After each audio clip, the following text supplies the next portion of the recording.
크리스마스 때가 되면 생각나는 그런 이야기가 있습니다.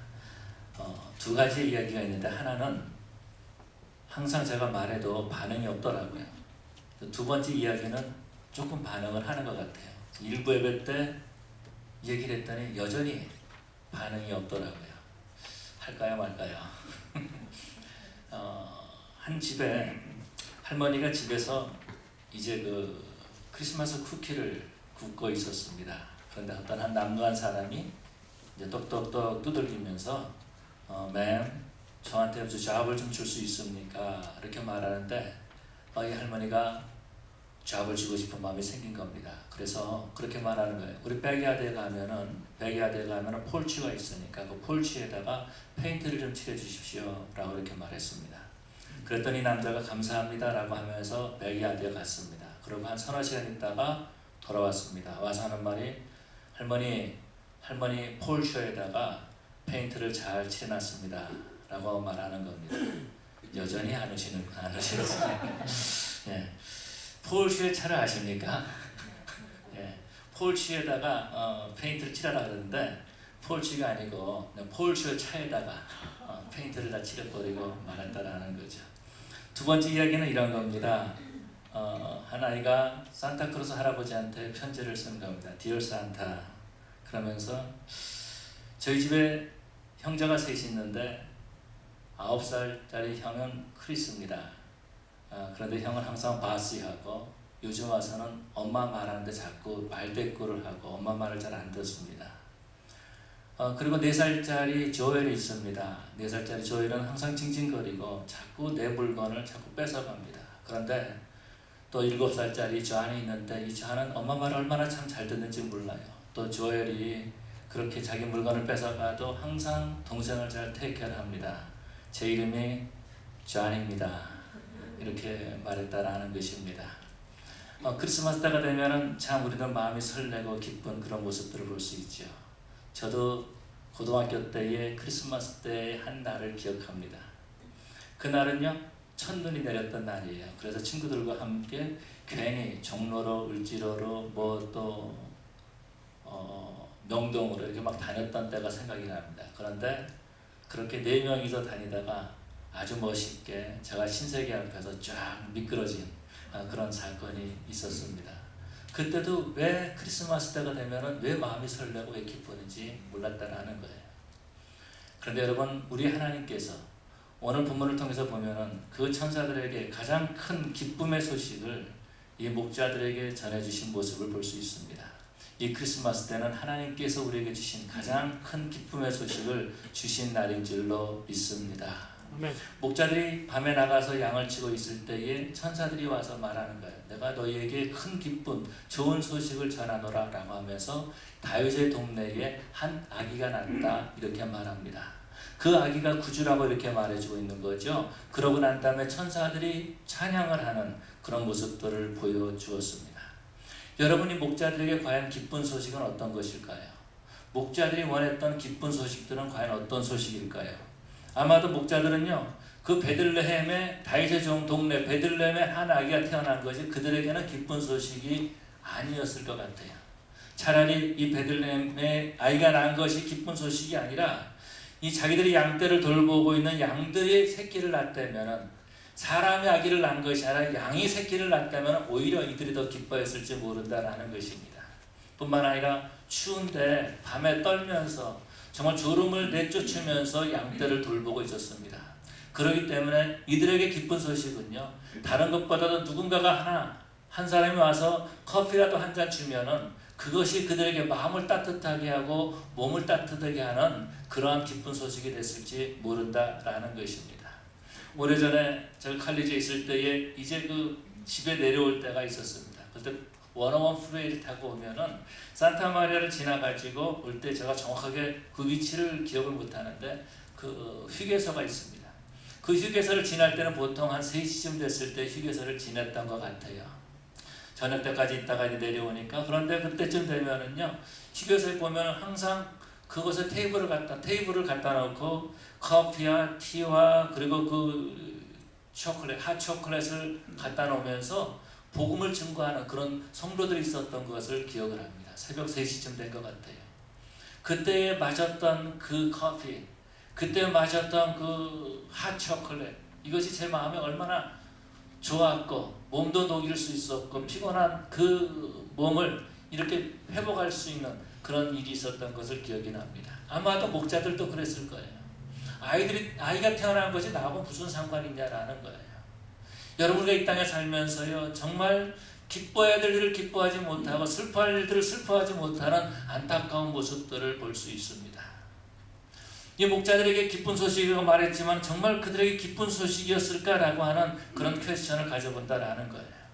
오늘날 수많은 사람들은요, 무엇을 위해서 기뻐해야 될지, 왜 기뻐해야 될지, 왜 슬퍼해야 될지 알지 못하는 그런 상황에 살고 있는 모습들을 볼 수 있습니다. 오전에도 일부 예배도 제가 말씀을 드렸지만 마땅한 단어가 생각이 안 나더라고요. 여러분, 그 바보들을 보면은요, 항상 웃어요. 얼마나 좋은지 몰라요. 그 안에 기쁨이 있는 것 같아요. 그런데 왜 그런지 아세요? 왜 바보들은 웃을까요? 자기들의 문제를 모르기 때문에 그런 거예요. 자기들의 문제를 모르기 때문에 그냥 누가 자기한테 뭐라고 해도 그냥 웃고, 누가 자기 상황도 몰라도 그냥 웃고, 그냥 그렇게 지내고 있다라는 것입니다. 여러분, 그런 것처럼 오늘날 수많은 사람들이 바보처럼 자신의 문제가 무엇인지 깨닫지 못하고 있다라는 것입니다. 우리가 교회 나오지만 내 문제가 무엇인지 깨닫지 못하고 있는 거예요. 우리가 직장에서 일을 하지만 내 문제가 무엇인지 깨닫지 못하고 있다라는 것입니다. 사람들과의 그 만남 가운데서도요, 자신의 문제가 어떤 것인지 깨닫지 못하고 있다라는 거예요. 가끔 보면은요, 저희 집에서도 그럴 때가 종종 있습니다. 제가 바보가 될 때가 종종 있어요. 제 아내가 저한테 무슨 얘기를 합니다. 그런데 그건 저만 그런 것 같지는 않고요. 변명이지만 대부분의 남자들이 그런 것 같아요. 무슨 말을 하는지, 왜 그 말을 하는지 모를 때가 있다라는 거예요. 그래서 보통 부인들이 그렇게 하는 거예요. 그래서 당신은 모르는 거야. 이렇게 말할 때가 종종 있습니다. 성경은 우리에게 이렇게 말씀하고 있습니다. 모든 사람의 죄를 범하였으면 하나님의 영광이 이루지 못하더니라고 말씀하고 있습니다. 우리의 문제를 해결할 만한, 죄의 문제를 해결할 만한 방법이 우리에게는 아무것도 없었다라는 것입니다. 우리의 돈을 가지고도 우리의 죄 문제를 해결할 수 있는 것도 아니고요, 명예를 가지고도 우리의 죄 문제를 해결할 수 있는 것도 아니고, 어떤 권력으로도 우리의 죄 문제를 해결할 수 있는 것이 아니다라는 거예요. 우리 죄 문제를 뭘로 해결하겠습니까?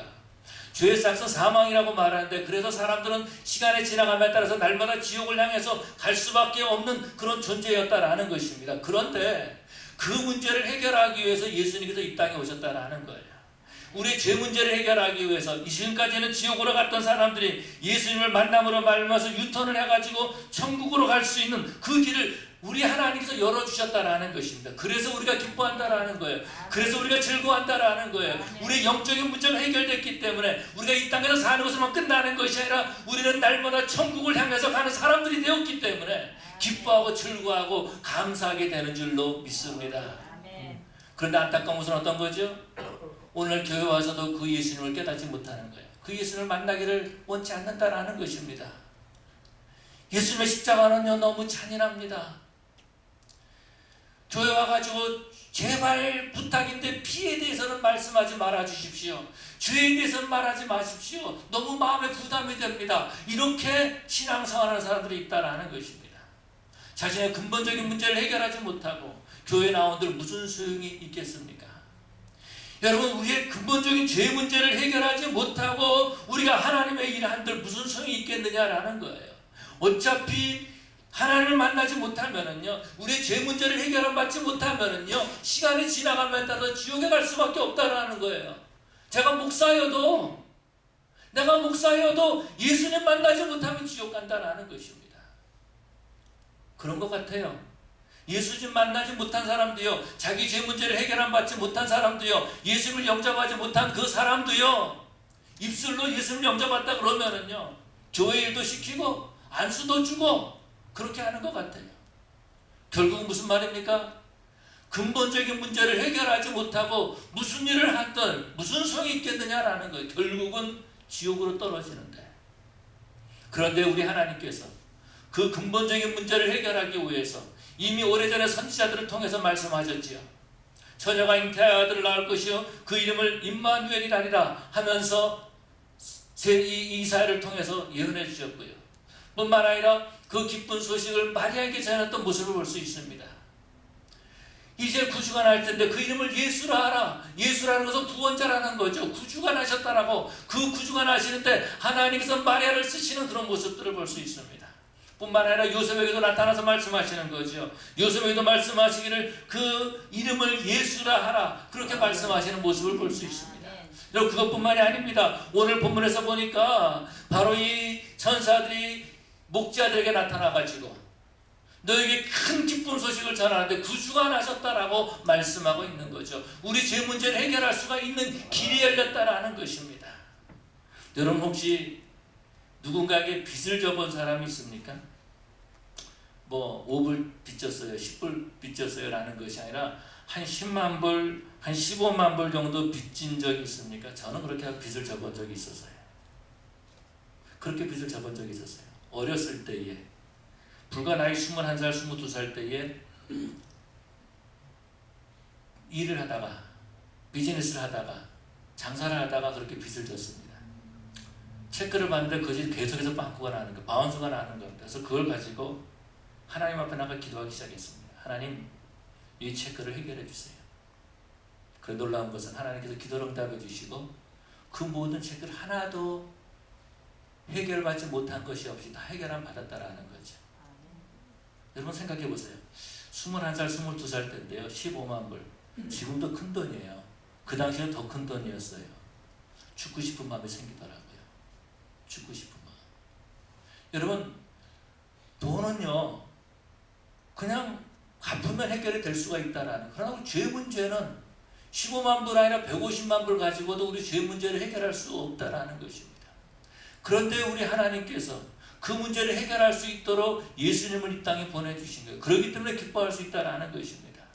그래서 오늘 본문에서 보니까 이 목자들은요, 그 기쁜 소식을 듣고 그러고 난 다음에 그 본문 다음에 보면은 베들레헴으로 달려가서 그 소식을 마리아에게 증거하는 모습을 볼 수 있죠. 여러분 생각해 보십시오. 천사가 마리아에게 나타나서 말씀하십니다. 구주가 나신다라고 말씀하세요. 이것이 마리아에게 무슨 도움이 되겠습니까? 이것이 과연 마리아에게 큰 기쁨이 되었겠느냐라는 겁니다. 헤롯이 명령을 해가지고 이 로마령에 있던 모든 나라에 있는 사람들은 이제 자기 고향에 가가지고서는 이제는 그 호적을 하게 됐습니다. 마리아도 그렇게 요셉과 정혼해가지고 이제 요셉의, 자기 남편이 되는 요셉의 그 고향에 가가지고 이제 그 호적하러 간 거예요. 그런데 너무 길이 힘들었는지 몰라도 해산할 때가 되었다라는 겁니다. 그런데 아무도 어느 누구도 요셉에게, 마리아에게 방을 주는 사람은 없었다라는 거예요. 첫 번째 아이를 낳아야 되는데 이 마리아의 마음이 어떻겠어요? 얼마나 힘들었겠어요? 모르긴 몰라도 그 당시에 베들레헴에 왔던 모든 사람들은, 대부분의 사람들은 올라가면 올라갈수록 아마도 이 요셉의 친척들이었을 것입니다. 그런데 아이를 낳는다 그래도 아무도 방을 내주지 않았다라는 겁니다. 그래서 아이를 구유에다 놓지 않습니까? 이때의 마리아의 마음이 어떻겠어요? 천사가 말해서 아이를 잉태한 것은 사실인데 그 환경을 보니까 메시아 같지 않다라는 것입니다. 그런데 목자들이 와가지고 말하는 거예요. 천사들이 이렇게 말했습니다. 구주가 나신다 그래서 말했습니다. 뿐만 아니라 구인 아이를 볼 거라고 말했습니다. 이 말을 했을 때에 요셉과 마리아는 그 말을 마음에 두었다는 거죠. 그 말씀을 가지고 다시 한번 회복하는 그런 일들을 볼 수 있습니다. 여러분, 우리가 왜 크리스마스 때 기뻐합니까? 바로 그것은 예수님께서 우리의 죄 문제를 해결하기 위해서 오셨기 때문에 기뻐하는 것입니다. 우리들은 그런 생각을 갖습니다. 예수님께서 왜 처녀에게서 나셨을까? 어떤 기적을 베풀어 주기 위해서? 불가능한 일들을 가능한 것처럼 보여주기 위해서? 아니요. 뭐 그럴 수도 있겠죠. 예수님께서 처녀의 몸으로 이 땅에 오신 것은 완전한 하나님으로서, 완전한 사람으로서의 인성과 신성을 완전하게 소유하기 위해서, 갖기 위해서 처녀의 몸으로 이 땅에 오신 거죠. 그것은 왜 그래요? 우리의 죄 문제를 해결해야 되기 때문에. 완전한 하나님으로서, 완전한 사람으로서 우리의 죄를 짊어지시고 우리의 죄를 대속하셔야 되기 때문에 처녀의 몸으로 이 땅에 오셨다는 것입니다. 그런데 오늘 보면은 그 예수님을 무시하는 경향이 있어요. 그 예수님을 모시지 않는 그런 안타까운 모습들을 볼 수 있습니다. 이 예수님을 천사들이 증거했고 이 예수님을 목자들이 증거하는 그런 모습들을 볼 수 있습니다. 목자들은요, 그 구유에 누인 아이를 보고 그러고 난 다음에 천사들이 나타난 모든 말들을 마리아와 요셉에게 말한 다음에 돌아가면서 하나님께 영광을 돌렸더라 라고 말씀하고 있습니다. 여러분, 정말 예수님께서 이 땅에 오신 일에 대해서는 얼마나 증거하고 있습니까? 그 일에 대해서 우리가 얼마나 기뻐하고 있습니까? 얼마나 감사하고 있습니까? 정말 이 크리스마스 때에 우리가 예수님으로 말미암아서 기뻐합니까? 아니면은 다른 어떤 것 때문에 우리가 기쁨을 또 찾아서 헤매고 있습니까? 예수님께서 이 땅에 오셔서 기뻐하는 이유는, 가장 큰 기쁨은 어떤 것이냐면은 우리의 죄를 용서함 받게 되었다라는 것입니다. 우리 문제가 해결함 받게 되었다라는 것입니다. 오늘 본문을 통해서 또 두 번째로 살펴볼 수 있는 것은 이 천사들이 목자들에게 나타났다는 것입니다. 이 목자들은요, 추운데 양떼들을 이렇게 지키고 있었습니다. 그 당시에 많은 사람들이 밤이 되면 집으로 돌아가서 가족들과 함께 따뜻한 밥을 먹고 잠을 자는 것이 보통 사람들의 모습입니다. 그런데 이 목자들은요, 보통 사람들이 갖는 그 편안함, 그 따뜻함도 그들은 소유할 수가 없었다라는 거죠. 약하고 천하고 낮은 자리에 있는 사람들에게 이 기쁨의 소식을 증거하셨다라는 거죠. 저 궁에 있는 사람들에게 증거한 것이 아니라, 뿐만 아니라 부자들에게, 물질이 많은 사람들에게 증거했던 것이 아니라 아주 연약한 사람들에게 이 기쁜 소식을 증거하는 모습을 볼 수 있습니다. 마리아의 모습도 마찬가지죠. 마리아가 정말로 온 구주가, 이 온 세상에서 있는 사람들을 구원할 구주가 나신다는 것에 대해서 정말로 마리아가 기뻐했을까? 그것을 보고 좋아했을까? 마리아가 정말로 하나님 앞에 기도할 때, 하나님, 온 우주를 구원해 주십시오, 온 인류를 구원해 주십시오, 이것이 나의 꿈이고 소원입니다, 그렇게 기도했을까? 베들레헴, 이 나사렛에 살았던 이 마리아, 저 시골에 살 때에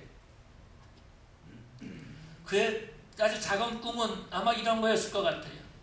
하나님과 깊은 교제를 나누는 것, 주님과 깊은 교제를 나누는 이것이 바로 이 마리아의 꿈이었을 것이고, 또 어떤 행복이 하나 있다면 오늘도 내가 요셉을 만나서 요셉 얼굴 한번 보는 것, 아마 이것이 바로 이 마리아의 행복이었을지 모르겠어요.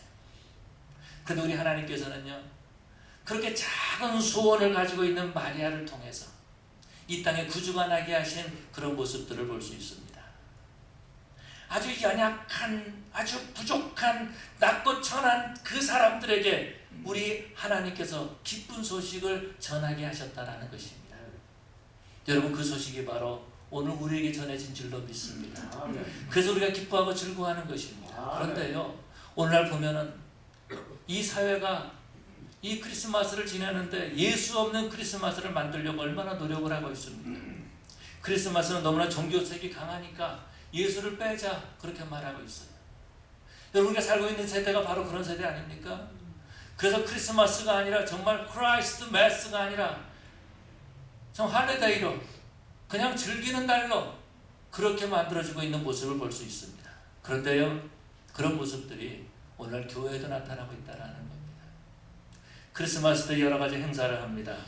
행사를 하는 것이 잘못됐다는 것이 아니라 예수 없는 행사를 하려고 있다는 거예요. 예수 없이 바쁘게 움직이고 있다는 것입니다. 정말 이 예수님의 생일날, 예수님의 주인공인데 그 주인공의 자리에 예수님이 안 계실 때가 참으로 많이 있다는 것입니다. 크리스마스 때가 되면 한 가지 이야기가 생각이 납니다. 이제 한 교회에서 크리스마스 때가 돼가지고 이제 크리스마스 행사를 하고 있었습니다. 아마 크리스마스 이브였던 것 같아요. 12월 24일 날. 계단을 좀 올라가면 거기는 화려한 불이 있고요. 거기에 두 분의 남자 집사님들이 이제 안내를 서고 계셨습니다.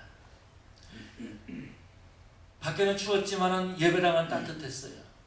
예배당 안에는 크리스마스 추리가 있고요. 그리고 찬양대원들이, 온 성도들이 크리스마스 캐럴을 부르면서 하나님께 영광을 들고 예배를 드리고 있었습니다. 그런데 그 예배당 저 밑에 건너편에 한 나무 아래 한 거지 아이가 쭈그리고 앉아 있는 겁니다. 벗어 떨고 있는 거예요. 그런데 그 거지 아이에게 어떤 한 청년이 가가지고 남다른 옷을 입은 한 청년이 가가지고 물어보는 거, 너 왜 여기 있니? 너 왜 교회 가서 예배드리지 않고 크리스마스 때 예배드리지 않고 여기 쭈그리고 있니? 물어봤습니다. 그랬더니 그 아이가 하는 말이, 아저씨, 나도 저 예배당에 들어가고 싶었는데 저 안내 서시는 두 집사님이 들어오지 못하겠습니다. 그렇게 말했다라는 겁니다. 그런데 그 한 아저씨가 이 소년의 손을 잡으면서, 얘야, 나도 그랬단다. 나도 들어가려고 했는데 못 들어가게 됐단다 라고 말하면서 그 아이의 손을 잡았는데 그 아저씨의 손에 옷자국이 있더라는 것입니다. 여러분, 오늘날 교회에서 우리가 예배를 드리면서 정말 주님이 이 땅에 오시고 우리와 함께 계시고 그 예수님을 영접하고 그분께 영광 돌리는 그런 우리 교회가 되어야 될 줄로 믿습니다. 약하지만은 연약하지만은 목자들처럼 정말 하나님께 영광 돌리는, 그래서 가는 곳곳마다 구주가 이 땅에 태어나셨음을 선포하고 예수님만이 우리의 문제 해결하실 분이시요 우리의 죄 문제를 해결하실 분이시라는 것을 증거하고 그 예수님으로 말미암아서 기뻐하고 즐거워하는 그런 저 여러분 되시기를 간절히 축원합니다. 우리 기도하시겠습니다. 사랑의 아버지 하나님, 감사합니다.